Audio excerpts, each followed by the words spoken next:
Hello. After reading the articles, watching each video for each section about digital storytelling and the appreciation of it,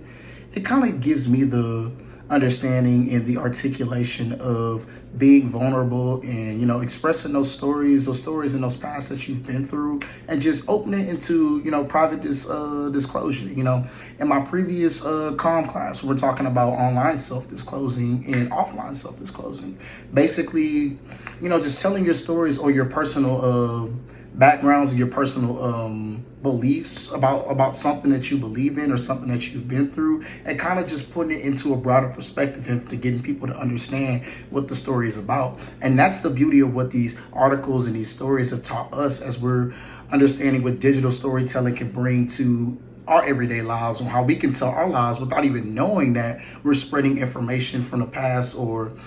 pretty federal information that people should know about, but also we don't feel vulnerable enough to know,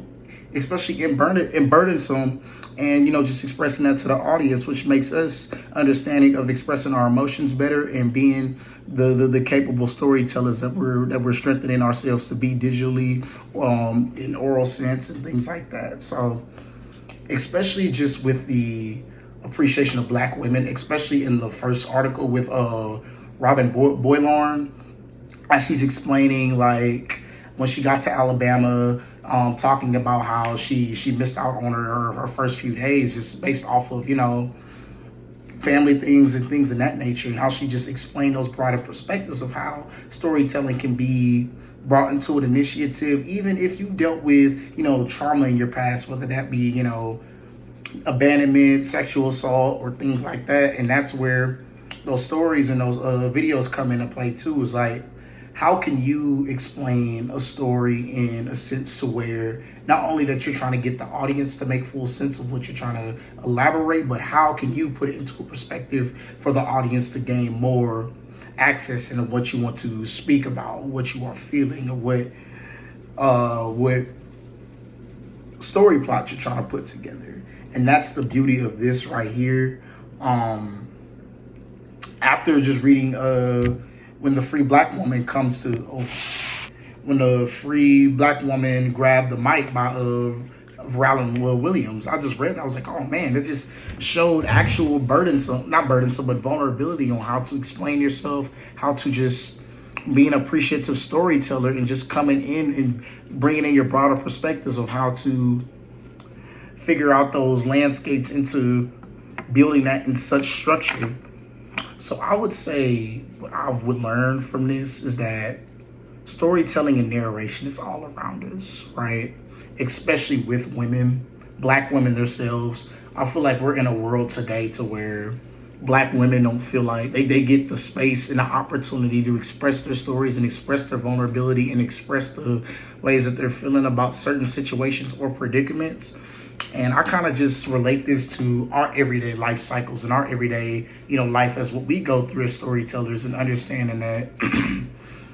once we get the opportunity to express ourselves into a way of understanding what we're talking about and what the purpose of the story is getting, that's an appreciation for us and the audience to realize, like, oh man, he's telling this, and that about his past. She's telling this, and that about herself. And now she's putting this into ways to where she feels comfortable with expressing her vulnerability. And that's just the strength of us as storytellers and narrators, is that vulnerability is the sense of going on the top and expressing full emotion without holding anything back. And when you read these stories and these articles and watching these videos, you can see that in each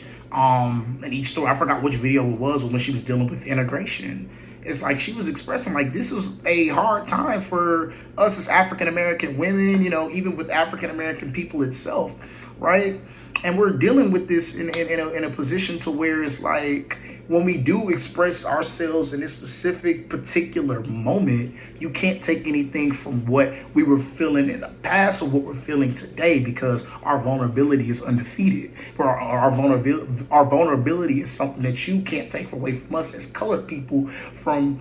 dealing with the impacts of what we did with slavery. Tons and thousands of Black women being enslaved, not getting the proper education,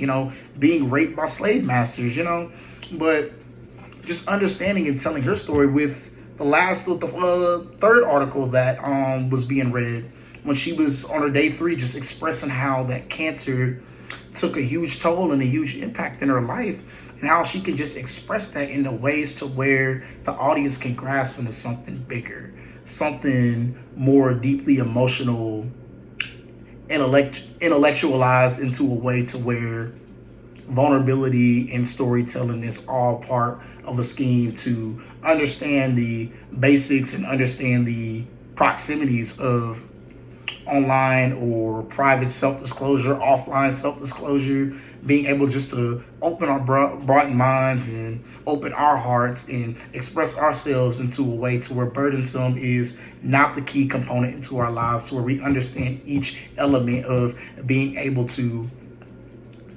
be the best storytellers that we can be, even with a sense of trauma, anger, hurt, disgust, or even pain that we're feeling today. That gives us the understanding for people to understand us and appreciate us as storytellers and narrators. Thank you.